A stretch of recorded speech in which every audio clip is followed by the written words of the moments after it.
My stepmother called screaming that my father was dying. I drove 4 hours, terrified, only to find him sitting up while she shoved legal forms in my face. They thought grief would blind me. They forgot I audit fraudsters for a living. Before we continue today's story, we have an urgent announcement to make. Due to technical issues, we are pivoting towards another channel. Please subscribe to our new channel, Kin and Karma. You can find the link in the video description, the pinned comment, and the collaboration tag on this video. Make sure to switch over now so you don't miss out. Thank you for your support. Now back to the story. The numbers on my screen were blurring together. It was 8:45 p.m. on a Thursday, and the only light in the office came from my dual monitors and the blinking red notification of the security system near the elevator. I rubbed my temples, trying to massage away the headache that had been building since my third cup of coffee that morning. Being a forensic accountant meant my busy season wasn't just about taxes. It was about audits, investigating embezzlement claims, and sifting through thousands of lines of code to find the one discrepancy that proved someone was lying. I was in the middle of unraveling a particularly nasty case of payroll fraud for a mid-sized logistics company when my phone vibrated violently against the mahogany veneer of my desk. The sound echoed in the empty office, making me jump. I glanced at the screen. Evelyn. My stomach tightened. My stepmother never called. In the 10 years since she had married my father, our communication had been strictly limited to text messages on birthdays and the occasional passive-aggressive Facebook comment. If she was calling me, voice to voice, late on a Thursday, something was wrong. I hesitated for a second, my thumb hovering over the green button. A sudden, irrational fear gripped me. Dad, I swiped right. Hello. Alice, oh God, Alice. The scream on the other end was so loud I had to pull the phone away from my ear. Evelyn wasn't just crying, she was wailing, a guttural, terrifying sound that made the hair on my arms stand up. Evelyn, what is it? What happened? I stood up, my chair rolling back and hitting the file cabinet behind me with a loud clang. It's Caleb, it's your father. She shrieked, her voice cracking. He collapsed. Oh my God, there was so much, he just grabbed his chest and fell. The world seemed to tilt on its axis. My knees hit the floor before I even realized I had lost the strength to stand. Is he breathing? Did you call 911? The ambulance just left. She sobbed. They're taking him to the hospital, but they said it doesn't look good, Alice. It's a massive coronary event. You need to come now. You need to come right now if you want to say goodbye. The air left my lungs. The office, the fraud case, the headache, it all vanished. All I could see was my father's face the last time I saw him, looking tired and older than his 65 years. I'm leaving now, I said, my voice shaking so hard I barely recognized it. I'm in the city. It'll take me 4 hours. Just hurry, Evelyn cried. Please, Alice, he's asking for you. The line went dead. I stared at the phone, my heart hammering against my ribs like a trapped bird. He's asking for you. I grabbed my purse, leaving my laptop open and unlocked, violating every security protocol I had ever preached. I didn't care.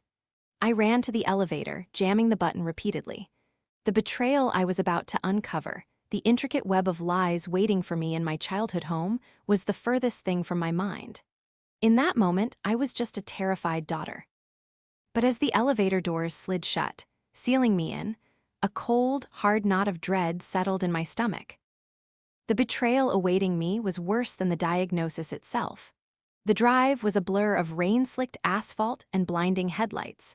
A storm had rolled in off the coast, turning the interstate into a treacherous slip-and slide. My windshield wipers slapped back and forth, a frantic metronome counting down the seconds I might have left with my father. I gripped the steering wheel until my knuckles turned white, my knuckles aching with the tension.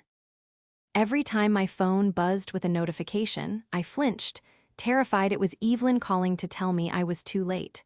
4 hours. 4 hours to think. 4 hours to regret every missed call, every holiday I'd spent working, every excuse I'd made not to visit. My relationship with my father, Caleb, had been complicated ever since Mom died. He had been a brilliant civil engineer, a man of logic and structure. But grief had cracked his foundation. When Evelyn entered the picture 3 years later, she didn't just fill the void, she remodeled the entire structure of his life. Evelyn was an interior designer by trade, but her true talent lay in curation. She curated her image, her friends, and eventually my father. She was beautiful, yes, in a sharp, perfectly maintained way that felt more like a showroom display than a human being. She had come with baggage, her son, Tyler, my stepbrother, 2 years younger than me but developmentally stuck in a perpetual adolescence. At 28, he was currently calling himself a visionary entrepreneur, which was code for unemployed and chasing get-rich-quick schemes on the internet. I merged onto the highway that led toward the sleepy suburb where I grew up. The rain was easing up, leaving a heavy mist that clung to the trees. I thought about the last time I saw Dad. It was Christmas, 4 months ago. He had looked thin. He had seemed distracted, constantly checking his watch, his eyes darting to Evelyn for approval before he spoke. I had asked him if everything was okay financially. I had noticed he was driving an older car and the house needed repairs, but Evelyn had cut in, laughing her tinkling, practiced laugh. "Oh, Alice, you're always so suspicious. We're just downsizing. Simplifying." I should have pressed harder. I should have used my skills then. As I took the exit for Oak Creek, a strange feeling washed over me. It wasn't just fear anymore. It was a low-level hum of anxiety that I usually only felt when looking at a falsified ledger. Something didn't add up. Evelyn said the ambulance had taken him. But 20 minutes ago, when I called for an update, she said they were stabilizing him at home because the hospital was overwhelmed and they had a private nurse. Stabilizing a massive coronary at home. It was medically possible, I supposed, with the right equipment and concierge medicine, which was becoming popular in their wealthy circle. But it felt off. I pulled into the driveway of the sprawling Victorian house that used to feel like a sanctuary. Now it just looked imposing in the dark. The porch light was off. There were no other cars in the driveway, no ambulance, no doctor's vehicle, just Evelyn's pristine Lexus and Tyler's flashy, leased sports car. I parked and killed the engine. The silence of the suburbs pressed in on me. I took a deep breath, trying to steady my shaking hands. "Focus, Alice, he needs you." I got out of the car, the wet gravel crunching under my boots. I walked up the steps, my heart in my throat. I reached for my keys, but the door swung open before I could touch the lock. Evelyn stood there. She was wearing a silk robe, her hair perfectly coiffed, her makeup smudge-free. For a woman whose husband had just suffered a massive heart attack, she looked remarkably put together. "Alice," she whispered, pulling me into a hug that felt stiff and performative. She smelled of expensive lavender and was that wine. "Where is he?" I asked, pulling away. "Is the nurse with him?" "He's in the den," she said, her voice dropping to a theatrical hush. "We set up a hospital bed. The doctor said he needs absolute quiet, no stress." "The doctor isn't here." "He just left," she said quickly, her eyes darting away for a fraction of a second. "He gave us strict instructions." I walked past her into the foyer. The house was dimly lit. Shadows stretched long across the hallway. I moved toward the den, my accountant's brain involuntarily cataloging the details. New rug, expensive, new art on the walls, very expensive. The antique grandfather clock, my mother's favorite, was gone. "Alice, wait," Evelyn said, hurrying after me. "Before you go in, there's something we need to discuss. The doctor, he said this might happen again. Tonight is critical." "Then why isn't he in the ICU?" I snapped, my patience fraying. "Because he wanted to be home." Evelyn's voice rose, then she caught herself. "He wanted to be here with us, with his family." I reached the door to the den. My hand hovered over the brass knob. I felt a chill run down my spine, a primal warning that I was walking into a trap. They had orchestrated this scene perfectly, or so they thought. But they had forgotten one crucial thing. I spent my life looking for the things people tried to hide in the margins. I pushed the door open. The den had been transformed. The heavy oak furniture was pushed to the walls, and in the center of the room sat a rented hospital bed. My father, Caleb, was lying there, propped up by pillows. He was hooked up to a heart monitor that beeped rhythmically, a steady, reassuring beep, beep, beep. "Dad," I breathed, rushing to his side. He looked pale, his skin waxy under the dim lamplight. His eyes were closed, his breathing shallow. "Alice." He rasped, his eyes fluttering open. They were glassy, unfocused. "You came." "Of course I came," I said, grabbing his hand. It felt cold. "I'm here, Dad." Tyler emerged from the shadows in the corner of the room. He was wearing designer sweatpants and a hoodie that probably cost more than my first car. He held a tablet in his hands, tapping away at it nervously. "Hey, Alice," Tyler said. He didn't look at me, his eyes were glued to the floor. He looked guilty. Not sad, not worried. Guilty. "What are you doing, Tyler?" I asked, my voice sharp. "Just checking medical stuff," he mumbled, shoving the tablet under his arm. Evelyn glided to the other side of the bed, placing a manicured hand on my father's shoulder. "He needs rest, Alice, but there is the matter of the treatment." I looked up at her. "Treatment?" "The doctor," Evelyn began, her voice taking on that smooth, sales pitch quality I recognized from her real estate days. "He says Caleb's heart is failing. The standard procedures won't work. There is an experimental treatment, a specialist in Switzerland. We can fly him there by medical jet tomorrow, but we have to book it tonight." "Switzerland?" I frowned. "Dad has excellent insurance. Why wouldn't we go to the cardiac center downtown? It's one of the best in the country." "Insurance won't cover this." Evelyn insisted, her eyes widening. "It's experimental, but it's his only chance. The doctor said if we don't do this, he might not last the week." Dad groaned softly, squeezing my hand. "Alice, please, I want to live." It broke my heart to see him like this, begging. It was so unlike the strong, stoic man who raised me. "How much is it?" I asked, looking between Evelyn and Tyler. Evelyn hesitated, then straightened her spine. $300,000 for the transport and the initial surgery. I stared at her. 300,000. Dad doesn't have that kind of liquidity. You told me you were downsizing. "We don't," Evelyn said, her voice turning hard. "But you do." The air in the room grew heavy. "The trust," she said, "the trust, my mother's life insurance policy and inheritance. She had locked it away in a trust specifically for me, accessible only when I turned 35 or in the event of a dire medical emergency for immediate family members. I was 34. "You want me to liquidate Mom's trust," I stated flatly. "It's for your father." Tyler piped up, his voice cracking. "Don't you want to save him?"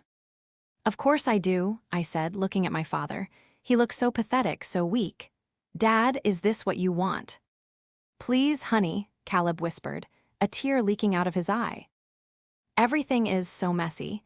Evelyn knows best. Just sign the papers." Evelyn reached behind her and produced a thick blue folder. She opened it on the bedside table. "I had the lawyer draw these up just in case.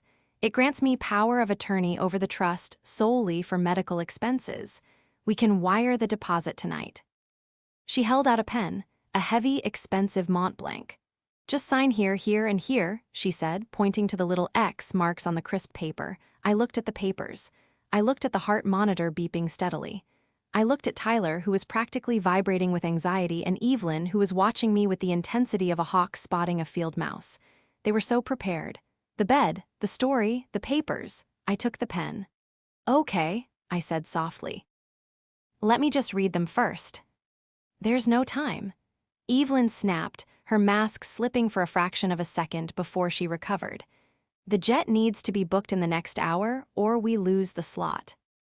"I'm an auditor, Evelyn," I said, looking her dead in the eye. "I don't sign anything I haven't read. It'll only take a minute." I looked down at the documents. My eyes scanned the legal jargon. It looked standard. Transfer of funds, emergency medical authorization. But then my eyes drifted to the top of the page, to the header. Dr. A.J. Sterling, Cardiology and Thoracic Surgery. I blinked. I knew that name. Not because he was a famous doctor, but because I had audited a pharmaceutical supply chain 3 years ago that involved a Dr. Sterling. He was a podiatrist, a foot doctor. I turned the page, my heart rate spiking, not from grief, but from the adrenaline of the hunt. I looked at the medical report attached to the back. Patient, Caleb Miller. Diagnosis, acute myocardial infarction. Date, October 14th. Today was October 12th. They had predated the medical report by 2 days. I looked closer at the heart monitor. It was an older model. I followed the black wire running from the machine. It snaked under the sheet toward my father's chest. But just before it reached him, the wire looped down and plugged into a small black box resting on the mattress frame. A demo loop box, used for calibrating machines or training students. My father wasn't hooked up to the monitor. The beeping was a recording. A cold, white-hot rage flooded my system, instantly burning away the fear and sadness. I looked at my father. He wasn't dying, he was drugged. Probably sedatives to make him look weak and compliant, and Evelyn and Tyler. They weren't saving him, they were robbing me. I gripped the pen tighter. Well, Evelyn pressed, leaning in close. Alice, please, for your father. I looked up at her, forcing a trembling smile onto my face. You're right, Evelyn, I said, uncapping the pen. We can't waste another second. I held the pen over the paper, the tip hovering just millimeters from the signature line. Evelyn let out a breath she must have been holding since I walked in, her body visibly relaxing. Tyler actually shifted his weight, a smug little grin flickering across his face before he schooled it back into a mask of concern. Just right there, honey, Evelyn urged softly, pointing a manicured nail at the line. And then we can get him the help he needs. I didn't sign. Instead, I let out a long, shaky sigh and capped the pen. I need a glass of water, I said, my voice intentionally trembling. I'm feeling faint. The drive, the shock. Evelyn's eyes narrowed, a flash of irritation sparking behind her contacts. Alice, the plane. I know. I cried, putting a hand to my forehead. I just need 1 minute. Please, Evelyn, I can't think straight, just a glass of water. She hesitated, looking between me and the papers. Fine, Tyler, get her some water. Why me? Tyler whined, sounding exactly like the petulant teenager he never grew out of. Just go. Evelyn snapped. Tyler slouched out of the room. As soon as he was gone, I turned to Evelyn. I'm sorry, it's just. $300,000 is a lot of money. I need to call the bank to authorize the transfer limit anyway. They'll flag it as suspicious activity if I don't. Evelyn stiffened. Call them now. Use speakerphone if you have to. We need that confirmation number. My phone is dead, I lied smoothly. I left my charger in the car. Can I use yours? Suspicion clouded her face. Why can't you use the landline? Two-factor authentication, I said, tapping my temple. It's linked to a mobile app. I can download it on your phone, log in, authorize the transfer, and delete it. It'll take 2 minutes. It was technical jargon, mostly nonsense in this context, but it sounded plausible enough to someone who still wrote checks at the grocery store. Evelyn stared at me for a long moment, weighing the risk. Greed won. She pulled her iPhone from her pocket and unlocked it. Make it fast, she hissed, handing it over. And don't go snooping. I wouldn't dream of it, I said, taking the phone. I'll just step into the hall for better reception. I walked out of the den and into the hallway, closing the door behind me. I didn't download any banking app. I went straight to her emails. My thumb flew across the screen. Search, Dr. Sterling. Nothing. Search, Switzerland. Nothing. Search, Tyler. Bingo, dozens of emails. Not from doctors, but from debt collectors. Urgent final notice. Legal action pending. Repossession warning. I scrolled down. One email caught my eye. It was from a sender named Vegas VIP Hosts. Subject, your account balance. Date, yesterday. Ms. Miller, per our conversation, the outstanding marker of $285,000 must be settled by Friday, or we will be forced to involve legal counsel and contact the authorities regarding the fraudulent wire transfer attempted last month. My blood ran cold. Tyler hadn't just racked up debt, he'd committed wire fraud, and Evelyn was trying to use my inheritance to bail him out before he went to prison. I quickly forwarded the email to my own secure work account, then deleted the sent message. I checked her photos next. There it was. A photo taken yesterday. Tyler and Evelyn clinking champagne glasses in this very hallway. Timestamp, 7:42 p.m. Dad was in the background, sitting in his favorite chair, looking perfectly healthy, reading a newspaper. They had been planning this celebration. I heard footsteps approaching from the kitchen. Tyler was coming back with the water. I quickly opened a random app, Candy Crush, just as Tyler rounded the corner. "Here," he grunted, shoving a glass of tap water at me. "Thanks," I said, handing the phone back to him. "Tell your mom the bank system is down for maintenance until 6 a.m. I can't authorize the transfer until then." "What?" Tyler's face went pale. "But the plane, we need the money tonight." "I can't help that," I said, shrugging. "Banks have maintenance windows. It happens." "Mom is going to freak," Tyler whispered, looking at the closed den door with genuine fear. "Let her freak," I said, my voice hardening. "I'm going to go check on Dad. Alone." I pushed past him and re-entered the den.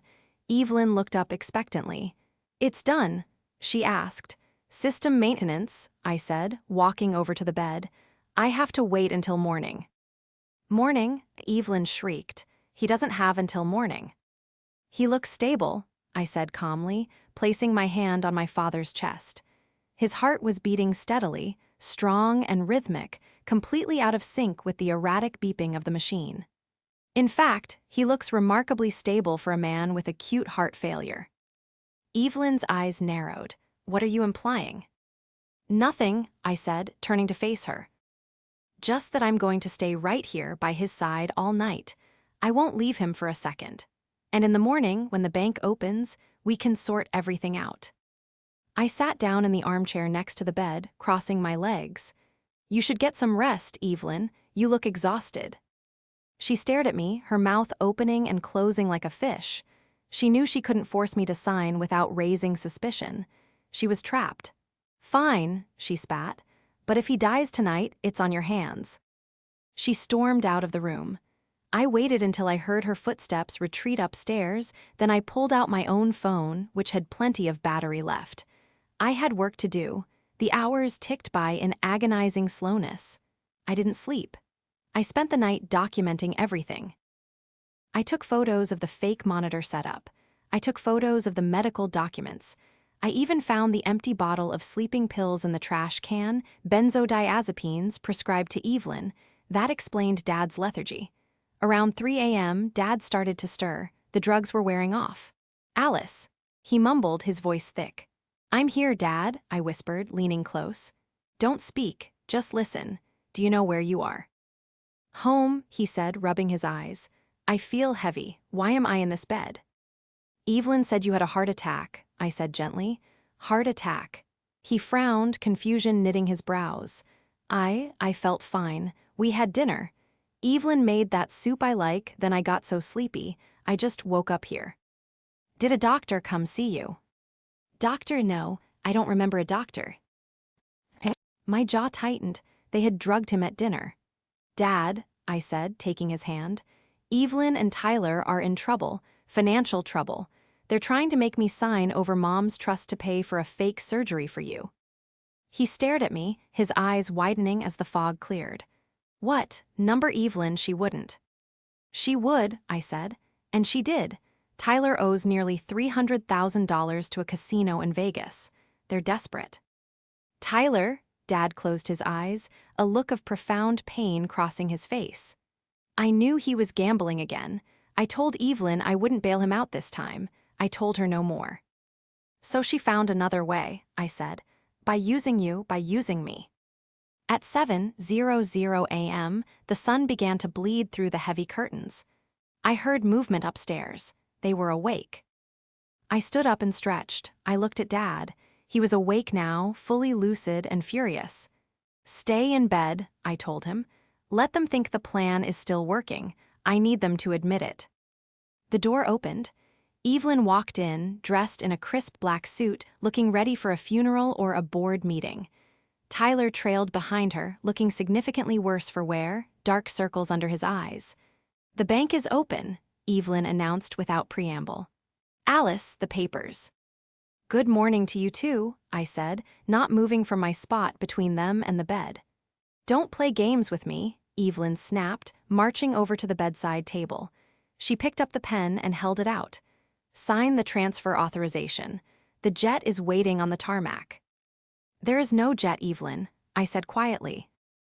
The room went dead silent. Excuse me. She laughed, a nervous, high-pitched sound. Of course there is, don't be ridiculous. I called the airport, I lied. There are no private medical flights scheduled for departure today or yesterday. You must have called the wrong terminal, Tyler stammered. And I called Dr. Sterling's office, I continued, stepping closer to them. Funny thing, the receptionist said Dr. Sterling is a podiatrist. He doesn't do heart surgery, he fixes bunions. Evelyn's face drained of color, the mask was cracking. You don't know what you're talking about, she hissed, her voice low and dangerous. There are multiple Dr. Sterlings, it's a common name. Is it? I asked. Is it as common as a fake heart monitor hooked up to a demo loop? I reached down and yanked the sheet off the bed, revealing the little black box with the flashing red light. I held it up for them to see. What is this, Evelyn? A new pacemaker. Tyler took a step back, looking like he might vomit. Evelyn, however, didn't back down. She doubled down. You ungrateful little brat, she spat, her face twisting into an ugly sneer. You think you're so smart with your fancy job and your city apartment. You have no idea what we've been through. Your father is sick. He is sick, and you're interrogating us like criminals. He's not sick, I shouted back. He's drugged. I found the pills in the trash, Evelyn. He needed to sleep, she shrieked.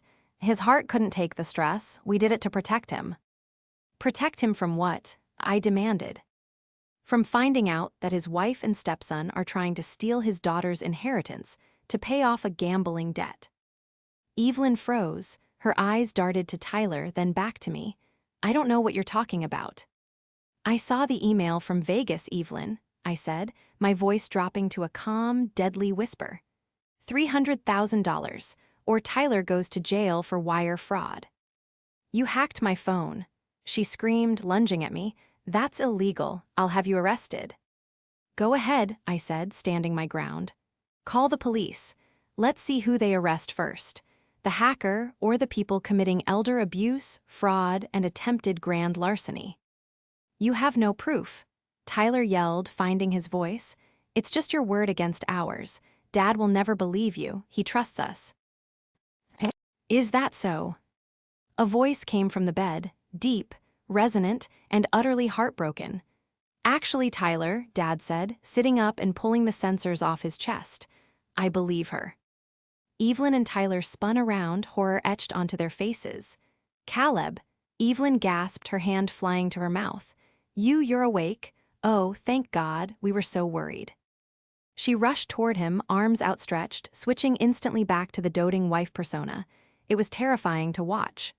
Don't touch me, Dad said. His voice wasn't loud, but it stopped her in her tracks like a physical wall. Caleb, please, she whimpered, tears instantly springing to her eyes. She's lying. Alice is lying. She's trying to tear us apart because she's jealous. She's always hated me. She showed me the box, Evelyn, Dad said, pointing to the demo unit in my hand. She showed me the pills, and I heard you. I heard you say it was better if I didn't wake up until the money was transferred. I never said that. Evelyn cried, looking frantically at Tyler for support. You did, I interjected. Last night, in the kitchen. If the old man wakes up, we're screwed. Remember. I hadn't mentioned that part before. I had been listening from the top of the stairs while they thought I was asleep. Tyler looked like he was about to faint. Mom, we have to go. Shut up, Evelyn hissed at him. She turned back to Dad, her expression hardening. The tears vanished. The pleading stopped. If the doting wife act wouldn't work, she'd try the bully. Fine, she sneered. So you know, so what? You're going to let your son go to prison. Because that's what will happen, Caleb. If we don't pay them by tomorrow, Tyler is finished. Do you want that on your conscience? My son? Dad looked at Tyler with a mixture of pity and disgust. He's not my son, Evelyn, and he's a grown man who made his own choices. He's family, she screamed. And you have plenty of money. That trust fund is just sitting there. Alice doesn't need it. She makes plenty of money. Why should she hoard it while we suffer? That money was from my mother, I said, stepping forward. For my future, not for your blackjack losses. You selfish B***TCH. Evelyn lunged again, but this time she grabbed the papers from the table and ripped them in half, throwing the pieces at me. You think you've won? You haven't won anything. I have power of attorney over Caleb's accounts. General power of attorney. I signed it last week. She pulled another document from her pocket, waving it triumphantly. I can drain the joint accounts, she sneered. I can sell the cars. I can take a loan out against the house. And I will burn this whole life to the ground before I let my son go to jail. Dad looked at the document in her hand. His face went pale. I never signed that. You did, Evelyn smirked. Last Tuesday, when you were feeling poorly after dinner, you signed a lot of things, Caleb. My heart sank. If she had a valid power of attorney, she could do exactly what she threatened. She could wipe Dad out completely.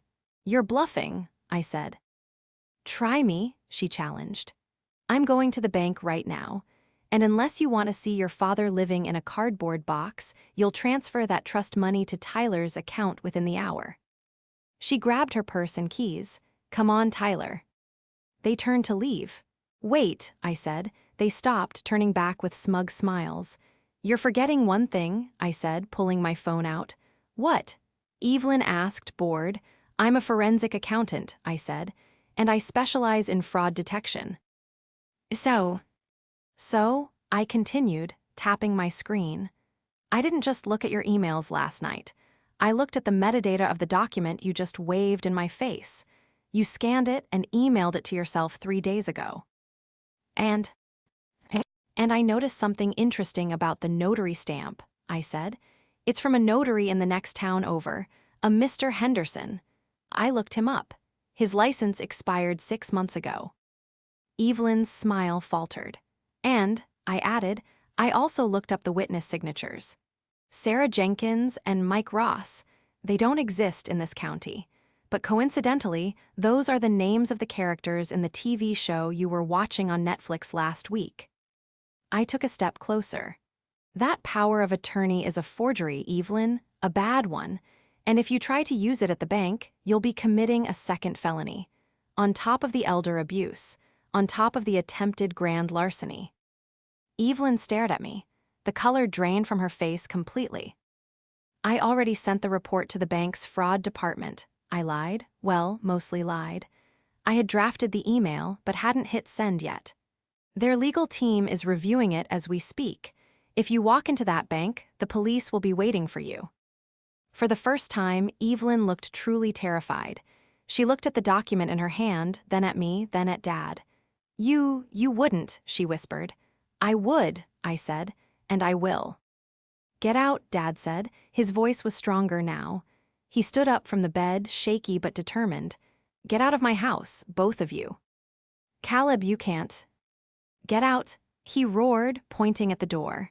Evelyn flinched. She looked at Tyler, who was already backing away. She looked at the forged document, then crumpled it in her hand. This isn't over, she hissed at me. Oh, I know, I said, smiling coldly, because I haven't even called the Vegas police yet about the wire fraud. But don't worry, I'm getting to that. She turned and ran. We heard the front door slam, followed by the screech of tires peeling out of the driveway. The silence that followed was deafening. I looked at Dad. He slumped back onto the bed, burying his face in his hands.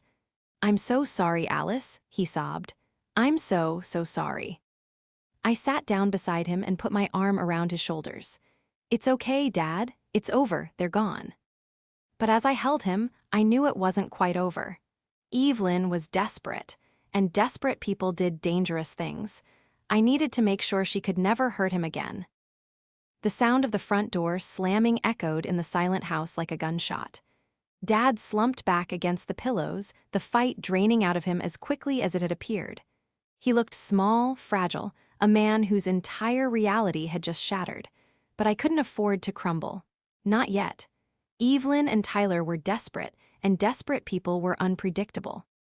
They had fled, yes, but they still had keys to the house, access to joint accounts I hadn't frozen yet, and intimate knowledge of my father's life. "Dad," I said gently, taking the glass of water from the bedside table and handing it to him. "Drink this. We have work to do." He looked at me with red-rimmed eyes. "Work, Alice, I can't. My wife, my son." "Your ex-wife and her criminal son," I corrected firmly. "And right now, they are probably driving to the nearest branch to empty whatever accounts they still can access before the fraud alert kicks in. We need to secure everything. Now." I pulled out my laptop and set it up on the bedside table, tethering it to my phone's hotspot just in case they had tampered with the Wi-Fi. "First," I said, logging into the main banking portal for his primary checking account, "we are freezing all joint assets. What's your password?" He hesitated, a flicker of old loyalty warring with the fresh betrayal. It's Evelyn's birthday, 4/12. I typed it in, incorrect password. "She changed it," I murmured. "Of course she did." Try the day we got married, 6/15. Incorrect password, I looked at him. Think, Dad, what would she use? Something only she would know, something possessive. He shook his head, looking defeated. "I don't know, Alice. She handled all the finances for the last 2 years. She said it was too stressful for me." My fingers hovered over the keyboard. I thought about Evelyn. Vain, materialistic, obsessed with appearances. I tried Tyler 1994.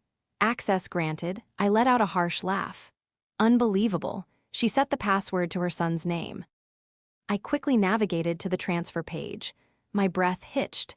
Pending transaction, $45,000 to T. Miller. Status, processing. She had initiated a transfer from her phone right before she walked into the room this morning. $45,000. It wasn't the full $300,000 she needed for Vegas, but it was a significant chunk of Dad's retirement savings. "She's trying to drain the savings," I said, my fingers flying across the keys. "I'm canceling it." I hit cancel transaction. The screen buffered. Processing. "Come on," I whispered. Transaction canceled. I slumped back in the chair, relief washing over me. Okay, the money is safe. Now I'm changing the password and enabling two-factor authentication to my phone number. She's locked out. Dad watched me in silence, a look of awe on his face. You're good at this." "It's what I do, Dad," I said softly. "I find the lies." For the next 2 hours, we went through everything. Credit cards, investment accounts, even the deed to the house. I found 3 credit cards opened in Dad's name that he didn't know about, all maxed out on luxury goods and cash advances. I found a second mortgage application that had been denied last month due to insufficient income verification. Evelyn had been trying to leverage the house to pay off Tyler's debts for months. By noon, we had a complete picture of the financial devastation. It was bad, nearly $80,000 in unauthorized debt, but it wasn't insurmountable. The house was safe. The retirement fund was intact. Then my phone buzzed. A text from an unknown number. "You think you're so smart, but you forgot about the safe deposit box. The one with your mother's jewelry. My blood turned to ice. Mom's jewelry. The vintage pearls, the diamond engagement ring, the sapphire necklace she wore on special occasions. Dad had kept them in a safe deposit box at the downtown branch, promising they would be mine one day. "Dad," I said, my voice tight, "does Evelyn have a key to the safe deposit box?" He paled. She might. I kept the spare key in the desk drawer in the study. I ran to the study. The drawer was empty. "We have to go," I said, grabbing my keys. "Now." We raced to the bank, Dad in the passenger seat, clutching the door handle as I weaved through traffic. We arrived just as a familiar silver Lexus was pulling out of the parking lot. Evelyn, she saw us. Her eyes widened, and she gunned the engine, tires screeching as she merged recklessly into traffic. "She has them," Dad cried. I didn't chase her. It was too dangerous, and frankly, I didn't need to. I had something better than a high-speed pursuit. I parked the car and walked calmly into the bank, Dad trailing behind me. I approached the branch manager, a woman I recognized from my audits in the city. "Alice," she asked, surprised, "what are you doing here?" "Reporting a theft in progress," I said loudly enough for the security guard to hear. "My father's ex-wife just left with stolen property from his safe deposit box. We need to access the logs and seal the box immediately."